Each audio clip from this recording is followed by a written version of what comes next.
예, 오늘 본문 사사기 8장 말씀을 중심으로 믿음의 이상과 현실 사이에서라는 제목으로 함께 말씀을 나누도록 하겠습니다.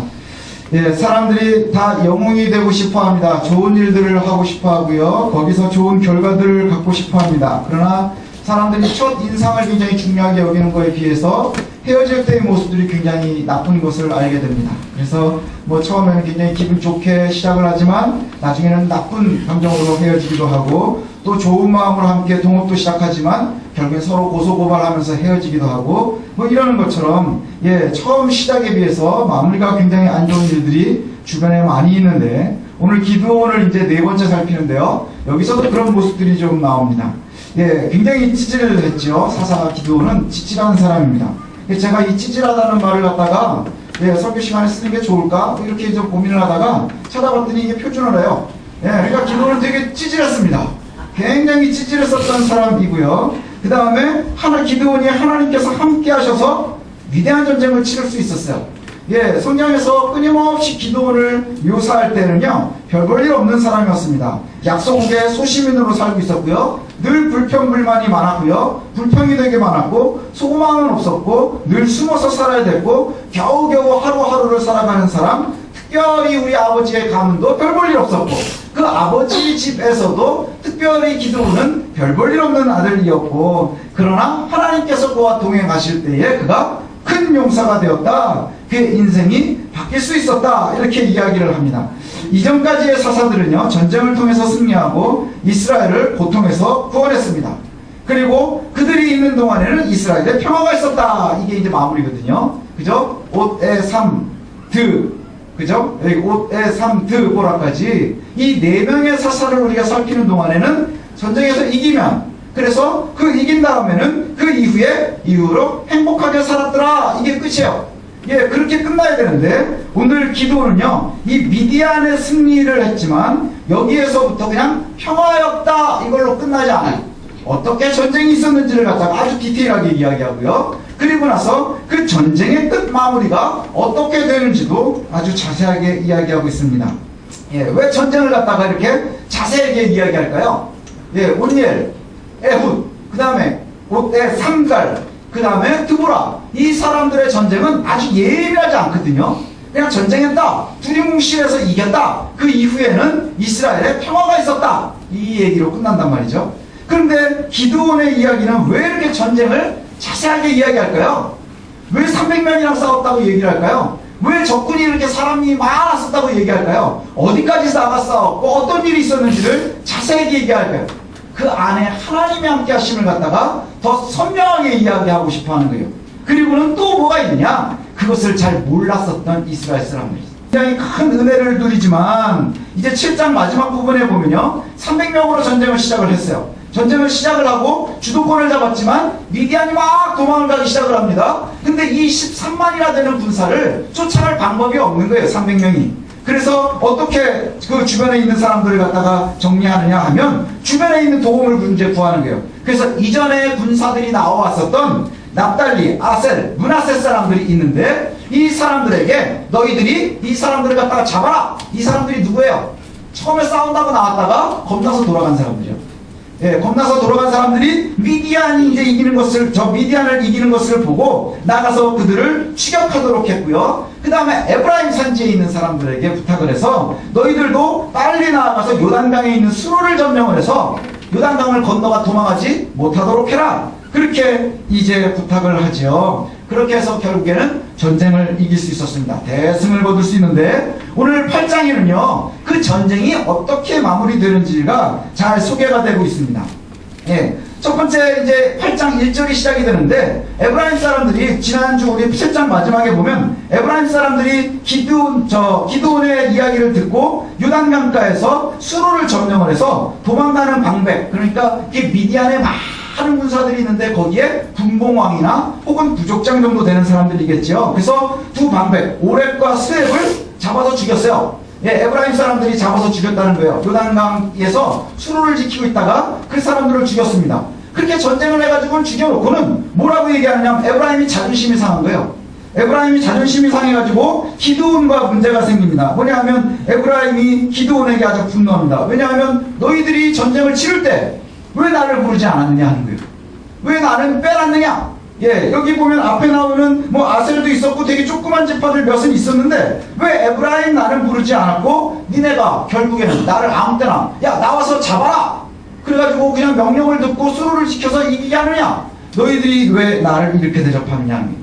기드온에게 에브라임이 불평이 뭐냐? 너네가 왜 나를 이렇게 대접하느냐? 너희들이 처음에 싸우려고 할 때는 나하고는 계획도 세우지 않고 나하고는 함께 생각해보지도 않고 나하고는 어떠한 얘기도 안 하고 갑자기 너는 나와서 이렇게 해. 그래서 내가 그냥 시키는 대로 하는 사람이냐? 내가 시키는 대로 하는 거냐? 그래가지고 불평을 하는 거예요. 여기에 기드온이요 아주 온순하게 대답을 합니다. 뭐라고 얘기하느냐 하면 에브라임의 끝물포도가 아비에셀의 만물포도보다 낫지 않냐? 끝물포도, 만물포도는 뭐예요? 정나는 포도, 아주 알맹이가 좋은 것, 예, 좋은 열매. 그 어디냐? 에브라임의 그 끝물포도, 마지막에 끝나는 거. 다 들어가면서 이제 별볼일 없고 시들고 이러는 게 지금 우리 집안에 처음 거보다도 훨씬 낫지 않냐? 하나님이 너희들한테 얼마나 잘해주셨으면 그 이전에 이미 미디안의 방백, 오렙과 스웹은 너희 손에다가 맡겨주지 않았느냐? 그러니까 니네들이 원래 되게 세. 그러니까 걱정하지 마. 내가 아무리 얘기해도 우리가 아무리 잘하려고 해도 니네 제일 못한 것만도 못해. 그렇게 대답을 해줍니다. 그러자 노염이 풀려서 돌아갔다 이렇게 나와요. 이게 참 우리가 고민해봐야 될 문제인 게 뭐냐면요. 교회가 또 신앙하는 사람들이요. 은혜를 잃으면 내 위치에 예민해지기 시작을 하는 거예요. 내 위치에 예민해져요. 교회들이 분란이 있는 일들이 많아요. 교회들이 분란이 일어나는데 그 다음에 교회 안에서도 싸움이 많이 일어나죠. 뭐 때문에 싸울까요? 교회 안에서 진리 때문에 싸우는 거 보신 적 있으세요? 진리 때문에 싸우지 않아요.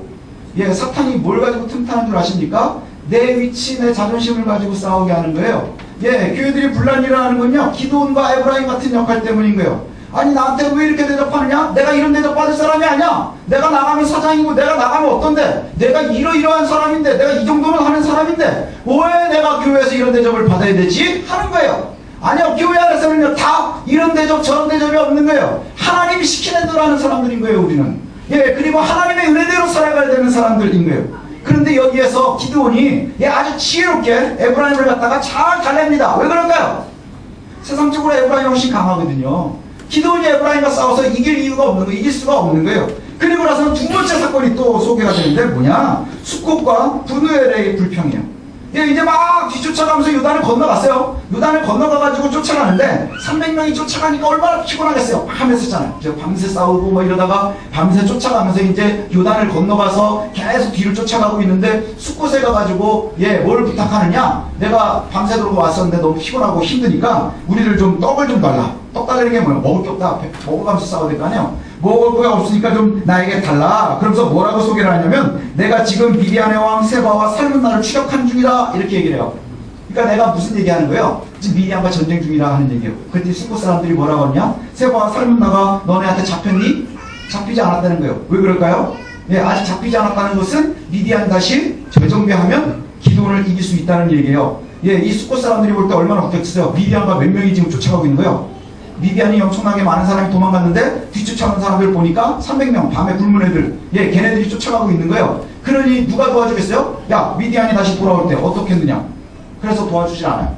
야, 니네 손에 있니? 그래가지고 그게 굉장히 화가 났어요. 기드온이. 그래서 내가 가시로 너희를 돌아올 때 징벌할 거야.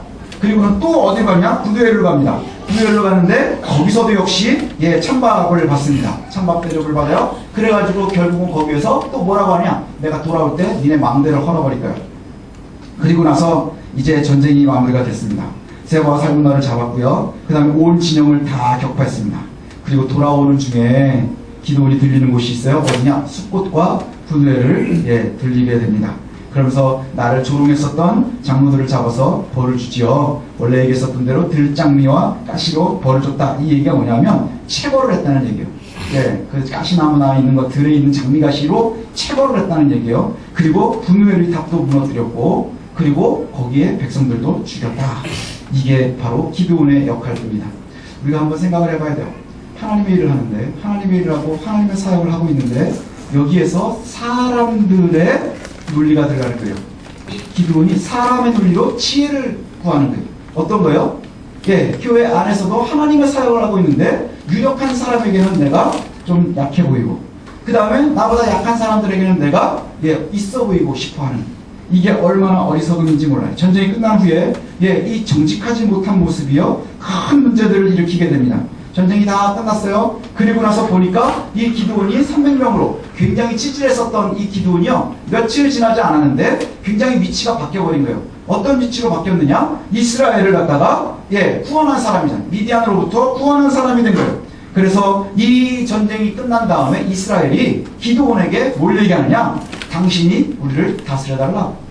여기에 보면 뭐라고 되어 있냐면 당신이 우리를 미디안에서 건졌으니, 이렇게 표현합니다. 당신이 미디안에서 우리를 건졌으니.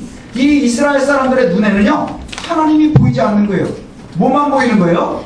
기드온이 보이고요 300명의 용사가 보이는 거예요. 그 많았었던 13만이 넘는 사람들을 갖다가 300명으로 쫓아가서 이긴 이 기드온의 용맹스러움, 이게 우리의 눈에 보이는 거예요. 교회에서 은혜를 잃는 사람들의 특징 중에 하나가 뭔 줄 아십니까? 신기한 걸 좋아하고요 믿음을 마술적으로 생각하고 싶어하는 거예요. 이단들이 득세를 하죠. 지금 한국교회 이단들이 엄청나게 득세를 많이 한다. 하나님의 교회도 이렇고, 그래서 뭐 하나님 어머니 얘기하고 막 이러고요 시천지가 날리고 매일매일 여기저기에서 난리예요. 그런데 문제는 어디에 있느냐? 이 모든 것들이 다 가능한 이유가 뭐냐? 신앙을 자꾸 마술적으로 가고 싶어하는 거예요. 신기한 것을 보고 싶어하는 거예요. 그래서 300명이 13만을 이겼기 때문에 우와, 그게 거기에 하나님이 있다고 생각하는 거예요. 그리고 하나님을 보지 못하고 거기에서 뭘 봐요? 사람을 보는 거예요. 사람을 보기 시작하는 거예요. 이스라엘은 이미 하나님의 통치 방식을 갖다가 거절해버리고 말았어요. 하나님이 가장 미련한 기드온을, 가장 치질한 기드온을 선택을 해서 그 다음에 그 사람을 통해서 이스라엘을 구원했는데, 이스라엘이 하나님의 통치 방식을 버렸다는 얘기예요. 하나님의 통치 방식이 사사기에 어떻게 나와요? 하나님의 통치 방식은 사사를 한 명을 선택하셔서 당면한 위기를 해결하게 하시고, 그리고 백성이 다시 하나님의 통치 아래로 들어오게 하시는 거예요. 왜 이방인이 자꾸 우리를 괴롭히나요? 우리가 하나님의 통치 아래 있지 않기 때문에 공격을 당하는 거예요. 그러니까 밖에 나가 있는 애들에게 하나님께서 사사를 세워서 그 사람들이 다시 하나님의 통치 아래로 들어오게 하시는 거예요. 그런데 이 안으로 들어오게 한 줄 알았더니 이 사람들이요 하나님의 통치 방식을 인정하려 하지 않는 거예요. 그리고 오히려 뭘 보고 싶어 하느냐? 미디안이 우리를 괴롭혔는데 기드온이 살렸으니 기드온, 네가 우리를 살려달라, 네가 우리를 다스려달라 하는 거예요.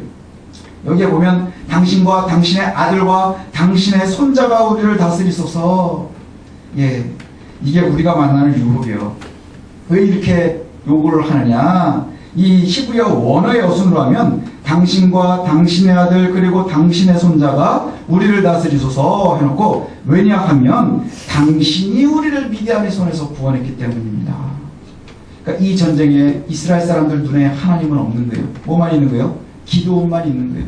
여러분들이 어려움을 만나서 이기면 그 이긴 이 일에 하나님께서 역사하시면 우리 눈에 보이지 않고 뭐가 보이는 거예요?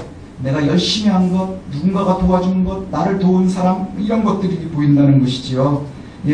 결국은 그러나 우리가 잘 알고 있는 것처럼 기드온이 얼마나 소심한 사람이었는지, 얼마나 별 볼 일 없는 사람이었는지, 얼마나 찌질한 사람이었는지 우리가 잘 알고 있어요.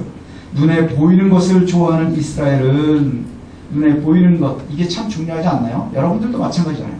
저도 마찬가지예요. 눈에 보이는 게 참 중요해요. 눈에 보이는 것을 좋아하는 이스라엘은 하나님의 통치가 아니라 눈에 보이는 기드온이 중요했던 거예요.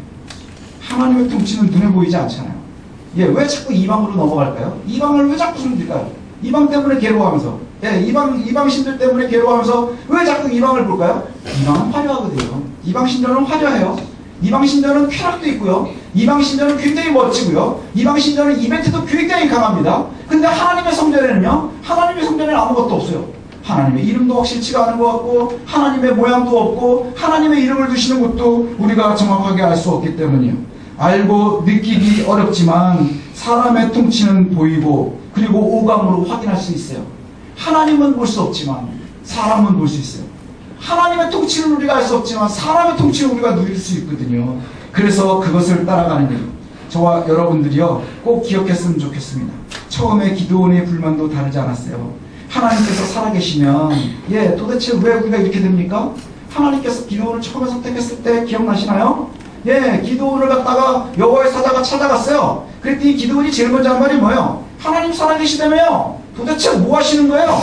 옛날에 애굽에서 건져내셨다면서요. 근데 왜 우리가 이렇게 힘들게 살아야 돼요? 그렇게 잘 돼 있었다면서요. 근데 왜 이렇습니까? 우리 눈에 보일 게 없는데요. 그래서 기드온이 요구했었던 게 뭐예요? 자꾸 눈에 보이는 표정을 보고 싶어 하는 거예요. 이슬에다가도 물을 내려야 되고 마당에다가도 물을 내려야 되고 그 다음에 다른 사람이 꿍꿍거려도 들어야지 하나님이 아무리 말씀해도 내 귀에는 들리지 않는데요. 그러니까 제일 미련한 사람들이 뭔 줄 아세요? 하나님께서 우리에게 말씀하시는 것, 하나님께서 말씀 중에 우리가 이미 알고 있는 것, 이것이 화려하지 않아서 이거 다 버리고요. 뭘 좋아하느냐? 다른 사람 꿈꾼 얘기를 하면 그렇게 귀를 기울이는 거예요. 그렇게 꿈꾼 얘기에 그 예민해요. 그죠? 예수 믿는 사람들 그렇게 꿈꾼 얘기에 예민을 해요. 그리고는 내가 꿈꾼도 아니고 남의 꿈꿈에 그렇게 예민해요. 그리고는 또 그 꿈 해몽한 얘기를 그렇게 좋아해요. 왜 그래요? 하나님을 신뢰하지 못하는 거예요. 그게 하나님을 신뢰하지 못하는 거예요. 하나님께서 이미 우리에게 알게 하셨거든요. 이미 알고 있는 거예요. 말씀으로. 여러분들도 이미 다 알고 있어요. 몰라서 신앙을 못하느냐? 몰라서 믿음 생활을 못하느냐? 그렇지 않아요. 뭐 때문에 못하느냐? 하나님을 신뢰하지 못하기 때문이에요. 하나님을 의지하지 못하기 때문인 거예요. 기드온이요, 참 지혜롭고 최고로 멋지다 할 만한 건 뭐냐면 눈에 보이는 것을 좋아하는 이스라엘이 하나님이 아닌 사람이 통치를 원해서 우리를 다스려달라 이렇게 이야기를 합니다. 그랬더니 뭐라고 얘기하느냐? 기드온이 그 백성들의 요구를 거절합니다. 기드온이 그들에게 이르되 내가 너희를 다스리지 아니하겠고 나의 아들도 너희를 다스리지 아니할 것이요 여호와께서 너희를 다스리시리라. 멋지지 않습니까? 근데 이게 다 뻥이었어요. 이 명언이 뻥이었어요. 이 명언이 뻥이에요. 그걸 어떻게 할 수 있어요? 그렇게 말한 다음에 바로 뒤에 나오는 얘기들을 보면 알아요. 우리가 성경을 보시면 23절에 기드온이 그렇게 얘기하거든요. 기드온이 그들에게 이르되 내가 너희를 다스리지 않았겠고 나의 아들도 너희를 다스리지 아니할 것이요 여호와께서 너희를 다스릴 것이라 하니라. 이러고 딱 끝났어야 되는 거예요. 그럼 기드온이 진짜 최고인 거예요. 그런데 기드온이 뭐라고 하냐? 기드온이 또 그들에게 이르되 그런데 그러나 이거 아주 독해할 때 되게 중요하죠. 그런데 기드온이 뭐라고 얘기하냐? 그런데 내가 하나님이 다스리는데 내가 너희한테 한 가지만 부탁을 할게. 그래놓고 하는 얘기가 뭐냐면 니네들이 탈취한 귀걸이 있지? 이스마엘 사람들이기 때문에 장신구들이 많았다는 거예요. 이스라엘도 이미 애굽에서 나올 때 장신구가 많았거든요. 그러다가 어디에서 다 벗어버렸어요? 호렙산에서 벗어버렸잖아요. 그런데 이스마엘 사람들이기 때문에 이 사람들은 장신구 귀걸이가 이제 장신구거든요. 이 장신구들을 너네들이 다 탈취하지 않았느냐? 야, 그거 나한테 달라. 딴 건 다 필요 없고 내가 너희를 다스리진 않을 테니까 그걸 갖다 나에게 달라. 이렇게 얘기를 해요. 이 전쟁에서 이게 굉장히 중요한 의미를 가져요. 뭐냐? 전쟁에서 승리한 사람이 뭘 갖죠? 전리품을 갖는 거예요. 그래서 우리가 이제 뒤에 나오겠지만 여리고를 정복한 다음에 그 모든 여리고의 전리품은 누구 거였어요? 하나님의 것이었어요.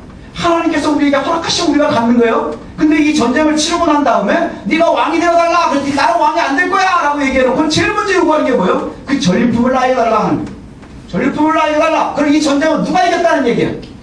내가 이겼다는 얘기예요. 이 전쟁이요 내 거라는 얘기예요. 말로는 여호와께서 너희를 다스릴 것이고 내 아들도 다스리지 않을 것이고 내 손자도 다스리지 않고 여호와가 너희를 다스릴 것이라. 그러나 실상으로는 야 너희들이 모든 전리품을 갖다가 다 나한테 좀 도와줬으면 좋겠다. 그래서 전리품을 나한테 가지고 오면 어떻겠느냐. 단언컨대 비극이 여기서부터 시작인 거예요. 기드온이 아주 멋진 명언을 남기고요. 그리고 나서 바로 그와 어긋난 행동을 하는 거예요.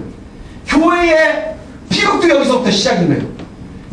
얼마나 멋진 말들을 참 많이 하는지 몰라요. 성경을 얼마나 잘들 외우는지 몰라요. 그런데 그 말과 행동이 달라지더라는 거예요. 아주 멋진 말을 하고 바로 뒤돌아서서 하나님 없고 나가 있는 거예요. 그렇지 않나요? 교회에서 싸움들이 있고 분란이 있는 교회들 보면요 누구의 이름으로 싸워요? 만군의 여호와의 이름으로 나가요. 다 자기가 다윗이에요. 너는 칼과 창과 단창으로 나오지 난 만군의 여호와의 이름으로 나간다. 근데 저쪽도 여호와 이쪽도 여호와예요. 근데 하나님이 어느 편을 들어줘야 될까요? 거기 하나님 편이 없는 것 같아요. 하나님 편이 없는 것 같아요. 말로는 모두 하나님께서 하신 거예요. 내가 하나님께서 다스릴 것이라. 내가 다스리지 않을 것이라. 그런데 거기에서 전리품은 나에게 달라. 그리고 나서는 어떻게 하느냐. 그렇게 백성들의 금 귀고리를 요구하죠. 여기에 보니까 모아진 양이요. 얼마큼이라래요? 금 1700세겔이라고 그래요. 1700세겔. 그럼 이게 약 한 19개에서 20kg 정도 되는 거예요. 금 20kg이면 뭐 별로 안 되죠. 예, 요새 한돈이 얼마요? 전 금 사본 지가 오래돼가지고 한돈이 얼마인지 잘 모르겠어요. 예, 저희가 IMF 이전에 한돈이 한 5, 6만 원 했던 것 같아요. IMF 이전이니까 현상이 돌 때거든요. 근데 얘가 대학생이니까 지금은 비싸겠죠. 금 20kg. 금 20kg면요. 우리 채우리만한 금덩어리가 돌아다니는 거예요. 예, 채우리만한 금덩어리 이렇게 들으면 채우리만큼 무거운 금덩어리가 되었대요. 그래서 그것을 요구를 하고요. 그걸 뭘 만들었느냐? 에봇을 만들었어요. 에봇을 만들어서 자기의 집 오브라에다 두었거든요. 에봇이 뭐냐? 우리가 성경 공부하면서 배웠죠? 에봇이 제사장의 의복이에요. 제사장의 의복에 조끼처럼 입는 거거든요. 그 에봇 안에 우림과 둠빔을 넣어놓고요. 하나님의 뜻을 갖다가 알고 싶어 할 때 아는 거예요. 그래서 하나님의 뜻이 무엇인지를 알고 싶어 할 때 제사장에게 나아가면 제사하고 하나님의 의도를 알 수 있는 그 상징이 바로 에봇이에요. 에봇. 근데 이 에봇을 누가 갖고 있다고요? 기드온이 갖고 있는 거예요. 기드온이 금 20kg를 가지고서 이걸 가지고서 에봇을 만들었대요. 그리고 나서는 어디에다 두었다고요? 자기네 집에다가 둔 거예요. 원래 하나님의 에봇은 어디에 있어요? 실로에 있어요. 실로에 하나님의 손막에 거기에 언약궤와 함께 거기에 대제사장이 입고 있어야 되는 거예요. 근데 그 대제사장의 에봇 그거에 하나님께 사람들이 물을 때 끌려가야 되겠죠. 실로로 가서 묻는 거예요. 그런데 이제 기드온이 자기가 그냥 에봇을 하나 만들어서 자기네 집에다 갖다는 거예요. 그리고 나니까 사람들이 이제 어디로 가겠어요? 뭔가 알고 싶고 궁금한 게 있고 기도할 게 있으면 기드온에게 가는 거예요. 기드온 오브라 집으로 가서 거기에 있는 에봇을 보는 거예요. 그래서 성경이 뭐라고 얘기하느냐? 그 에봇을 아주 음란하게 섬겼다. 이렇게 얘기해요. 음란하게 섬겼다. 성경에서 음란하다 하는 얘기는요. 우상 숭배할 때 똑같은 얘기예요. 바알을 섬기는 게 음란한 거고요. 아세라를 섬기는 게 음란한 거예요. 지금 기드온이 만들어 오는 이 에봇을 섬기는 것이 음란함이라는 거예요. 사람들이요. 아주 교묘하게 하나님을 이용해서 자신의 지위를 강화시키는 그런 일들이 참 많아요. 그래서 교회가 힘을 잃어요. 교회가 힘을 잃는 게 문제가 아니라요. 거기에서 뭐가 빠져나가기 시작하느냐? 여호와의 권위가 빠져나가는 거예요. 지금 이 사건 안에 하나님의 자리가 있나요? 하나님이 없어요. 전쟁은 하나님께서 이겨주셨는데. 예, 근데 이곳에 하나님이 없는 거예요. 기도는 자기가 하나님의 뜻대로 굉장한 하나님의 용사인 것처럼 하지만 뭐만 챙기고 있는 거예요? 내 것만 챙기고 있는 거예요. 하나님의 것을 내가 조금씩 내 것으로 만들어가고 있는 거예요. 그래서 성경은 온 이스라엘이 그것을 음란하게 위했다 이렇게 표현을 합니다. 그래서 28절에 보니까 미디안은 이스라엘에게 복종을 했고요. 기드온이 있는 동안에 40년 동안 땅이 평온했답니다. 근데 이 평온함이 뭐냐? 평화는 있는데 예배가 없는 거예요. 예, 그래서 여기에 평화는요. 예배가 없는 평화, 순종이 없는 평화예요. 예, 예배가 없는 평화, 순종이 없는 평화. 이 시기에 이스라엘은요, 예배 공동체고, 그 다음에 언약 공동체예요. 근데 예배가 없고 언약이 없는 평화가 있는 거예요. 뭐죠? 그냥 먹고 살만한 거예요. 이 평화가 어디랑 똑같은 줄 아십니까? 광야 생활과 다르잖아요. 광야 생활도 어땠었어요? 먹고 사는데 지장이 없었어요. 아침이면 만나 메추라기 먹으면 돼요. 반석에서 물 나오면 돼요. 이 안에도 먹고 살 수 있어요. 우리가 가장 꿈꾸는 거 아닙니까? 셔터면은 셔터라도 올려야 되는데 이 사람들은 먹고 잠만 자면 돼요. 가장 큰 일이 뭔지 아세요? 텐트 걷는 거예요. 그리고 잠잘 때 텐트를 치는 거예요. 그리고 그게 자주 움직이지 않으면 그냥 그 텐트에서 살면 되는 거예요. 그런데 그것이 이 사람들에게 얼마나 큰 위험인지 모릅니다. 평화는 있는데 예배가 없고, 평화는 있는데 순종이 없고요. 이전에 괴롭히던 미디안의 공포는 없지만 하나님의 은혜 또한 없는 거예요. 하나님의 도우심 또한 없는 거예요.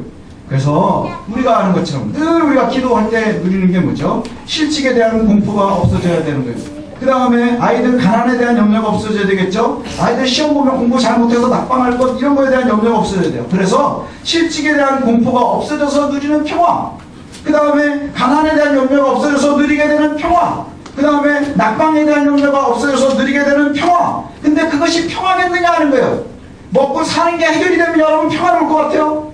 아니면 내가 실직하는 것에 대한 두려움이 없어지면 우리가 굉장히 평안해질까요? 우리가 잘 생각해 봐야 되는 게 바로 이거예요. 우리의 삶에 진정한 평화는 어디에 있느냐? 하나님께서 우리의 마음을 다스려 주셔야 되는 거예요.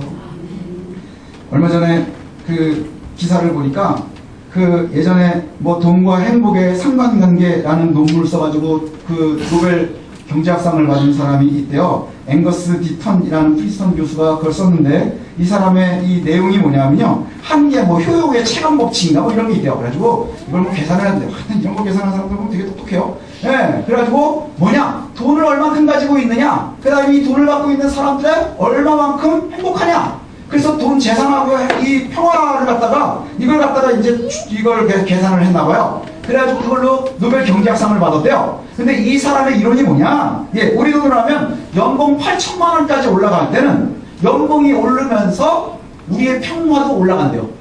예, 행복 수준도 올라간다는 거예요. 그러니까 돈을 8천만 원, 연봉 8천만 원까지 벌면 우리 월급이 늘어날 때마다 우리가 막 행복해지는 거예요.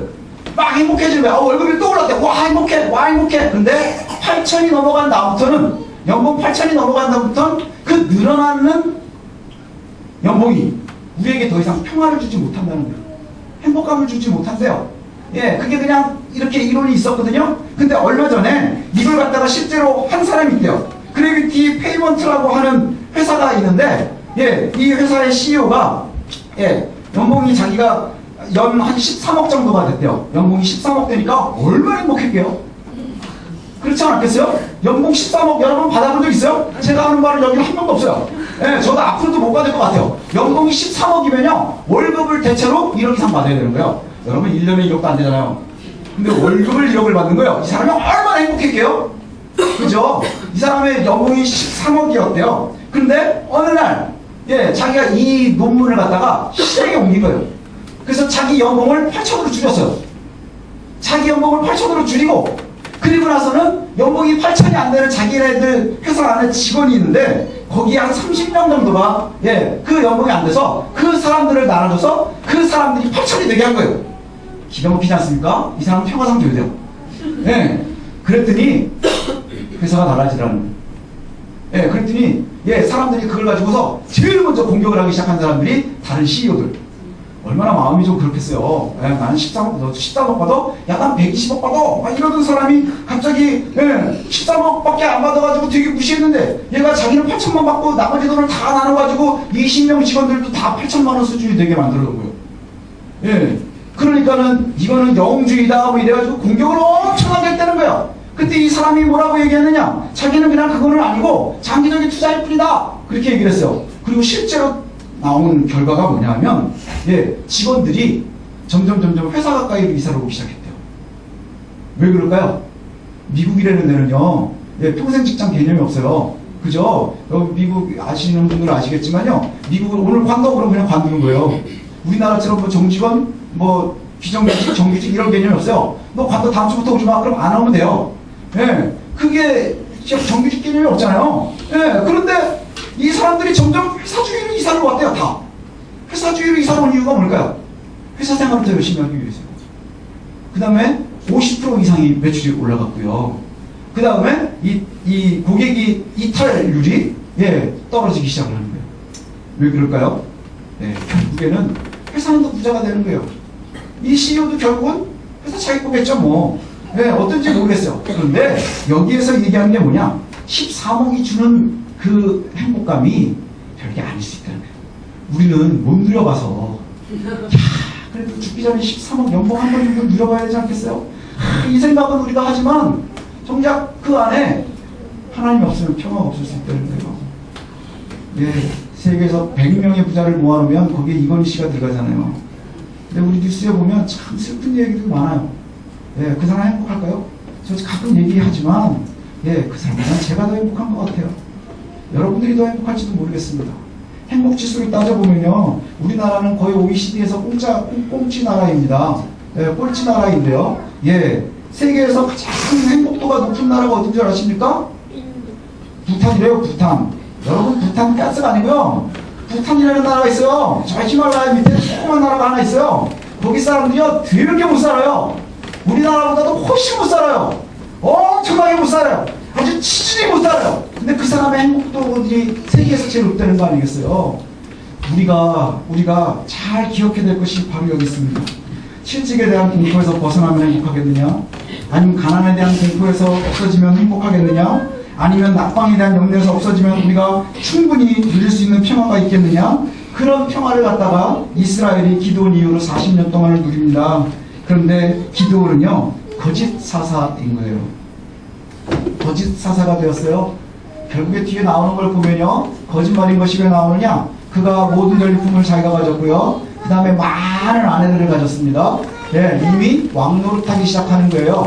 예, 에봇을 자기가 가지고서요, 모든 백성들이 자기 아래 있게 하고요, 그리고 나서는 하나님께 매우 순종하는 것 같지만 그 사람의 속사람은 어땠느냐? 그 사람의 속사람은 어땠느냐? 이미 자기가 왕이 되어져 있었던 거예요. 그래서 아비멜렉이라고 하는 아이의 이름을 지어줬잖아요. 그래서 성경에도 보면 아비멜렉이라는 아들이 이렇게 소개가 돼요. 세겜에 있는 첩의 아들, 그죠? 세겜에 있는 첩의 아들 아비멜렉이라고 이름을 주었더라.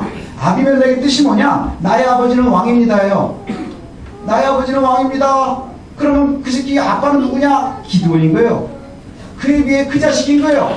그죠? 너 인마 누구 아들이야? 그러면은 기드온의 아들입니다. 네 이름은 뭐니? 우리 아버지는 왕입니다. 이게 뭐 하는 거예요? 하나님 앞에 사기치는 거예요. 근데요, 하나님 앞에 사기치는 그리스도인들이 지금도 너무너무 많은 거예요. 너무너무 많아요. 목사도 하나님한테 사기치고, 장로도 하나님한테 사기치고, 집사도 하나님한테 사기치고, 권사도 하나님한테 사기치고, 그래서 뭘 모르는 사람도 모르고 사기치고 이러면서 살아가는 거예요. 그래서 교회가 힘이 잃어가는 거예요. 그리고는 이 안에 우리가 늘 하나님의 이름으로 다 싸우는 것 같지만 하나님이 없는 거예요. 이게 얼마나 위험한지 모릅니다. 마태복음 7장에 보면요, 예수님이 이렇게 말씀하세요. 거짓 선지자들을 삼가해라. 양의 옷을 입고 너희에게 나오나 소금 누락질하는 일이라. 그러면서 뭐라고 말씀하시냐면, 그들의 열매로 그들을 알지니, 그들의 열매로 그들을 알지니, 가시나무가 포도를 맺을 수 없고 엉겅퀴에서 무화과를 딸 수 없다 하는 거예요. 여러분, 하나님의 백성이고 우리가 하나님의 백성으로 잘 살아가고 있다면 우리가 뭘 해야 되느냐? 하나님의 백성다운 삶을 살아가야 되는 거예요.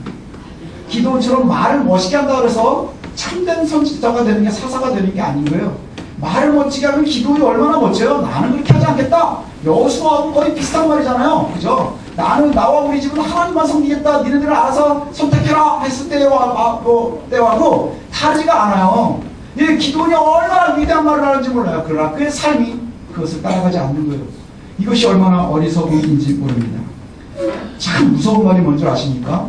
예수님이 그렇게 거짓 선지자들을 삼가해라, 그들의 열매를 알 것이다 얘기하신 다음에 7장의 21절에 보면, 나더러 주여 주여 하는 자마다 다 천국에 들어갈 것이 아니요. 이게 얼마나 무서운 말이에요. 나에게 다 주여 주여 하는 자마다 다 천국에 들어갈 것이 아니요, 다만 하늘에 계신 내 아버지의 뜻대로 행하는 자라야 들어가리라. 어떻게 행할 수 있어요? 믿음이 참돼야 행할 수 있는 거예요. 말로 천국을 차지하는 게 아니에요. 말로 차지하는 게 아니에요. 말을 잘하는 게 믿음이 좋은 게 아니에요. 기도할 때 우리가 아주 청산유수를 하는 게 믿음이 좋은 게 아닌 거예요. 뭐가 좋은 거예요? 투박해도, 별 볼 일 없어도, 좀 어리숙해 보여도, 그래도 하나님 앞에 진정한 모습을 가지고 하나님의 뜻대로 나아가는 자들이 하나님 나라의 주인공이 되는 거예요. 우리가 보면 우리 애들, 얘가 커서 도대체 뭐가 될까 걱정되지 않나요? 저는 한 20년을 넘게 키웠는데 걱정이 돼요. 이 자식이 커서 뭐 해먹고 살려나? 뭐 이런 걱정이 되는데, 세율이나 서율이는 어떻겠어요? 그죠? 심지어는 여기 소원이는 어떻겠어요? 얘가 도대체 뭘 해먹고 살을까? 걱정되지 않겠어요? 근데 예수님 뭐 하시는 줄 알아요? 얘네가 태아 천국에 간대요. 얘네가 태아 천국에 간다는 거예요. 왜요? 정직하니까. 하나님의 뜻대로 하면, 어리숙하지만 그렇게 하라 그러면 그래야 되는 줄 아니까, 이것이 바로 하나님께서 원하시는 모습인 거예요. 하나님께서 나를 위해서 일하시고 그것을 이루기 위해 하시는 것, 이걸 우리가 기도할 수 있어야 되겠습니다. 기도의 약점은 뭐냐? 진리를 알고는 있었지만 그대로 행하지 못한 거예요. 그리스도인들의 지금 가장 큰 약점이 뭐냐? 잘 알고 있지만 정직하지 못하다는 거예요. 진리를 알고 있는 듯 하지만 잘 믿지 못하고 있다는 거예요. 하나님께서 나를 위해서 일하고 일을 이루시기 위해서 그것을 기도할 수 있는 우리가 되었으면 좋겠습니다. 예, 하나님과 여러분의 관계가 진정성이 있어야 된다는 거예요. 하나님을 진실하게 대하는데 우리가 진정성이 없는 거예요. 진정성이라는 말 많이 쓰잖아요. 요새 가수들 노래 한 말에도 진정성 이러니 저러니 그러는데, 우리가 하나님 앞에서 진정성이 있어야 된다는 거예요. 그래서 하나님께서 결국은 저와 여러분과의 관계가 아주 진실해야 되는 거예요. 하나님 우리에게 진실하시거든요. 그러니 여러분이 하나님을 진실하게 대하셔야 되는 거예요. 그래서 우리 교회의 표어가 뭡니까? 여호와 보시기에 정직한, 하나님 앞에 정직한 교회. 이것이 우리에게 얼마나 중요한 일인지 몰라요. 신명기 6장 18절이지요. 여호와 보시기에 정직하고 선량한 일을 행하라. 그리하면 내가 복을 받을 것이라. 아멘. 이것이 저와 여러분들의 길이 되었으면 좋겠습니다. 기도는 얼마나 지혜롭게 자기의 복을 위해서 노력했는지 몰라요. 그러나 결국 성경이 그에게 얘기하고 있는 것은 얼마나 비참한 얘기로 끝나는 줄 아십니까? 그가 그렇게 아닌 척하면서 왕처럼 살았지만, 그러나 35절에 보니까 또 여룻바알이라는 기드온이 이스라엘에 베푼 모든 은혜를 따라 그의 집을 후대하지도 않았더라. 결국 악하다는 건 뭔지 아십니까?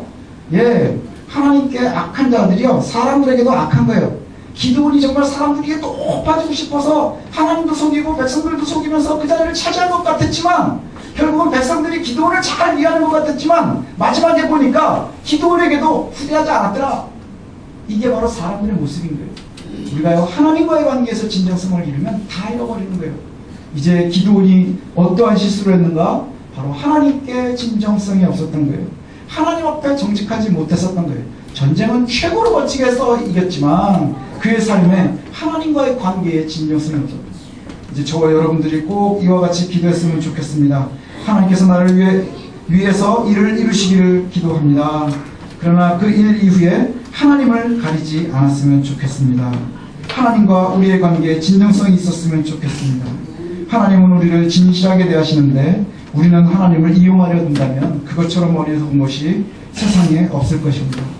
세상을 다 속일 수는 있지만 하나님을 속일 수 없는데, 세상 사람들에게 잘 보이고 싶어 하지만 하나님께 사기치려고 하는 것이 혹 우리들의 모습이라면, 하나님 우리가 어리석지 않게 하옵소서, 하나님과의 관계가 올바르게 서게 하옵소서. 이것이 저와 여러분들의 기도가 되었으면 좋겠습니다. 기도원의 어리석은 길을 뒤따라가지 않는 저와 여러분들 되시기를 소원합니다. 기도하겠습니다.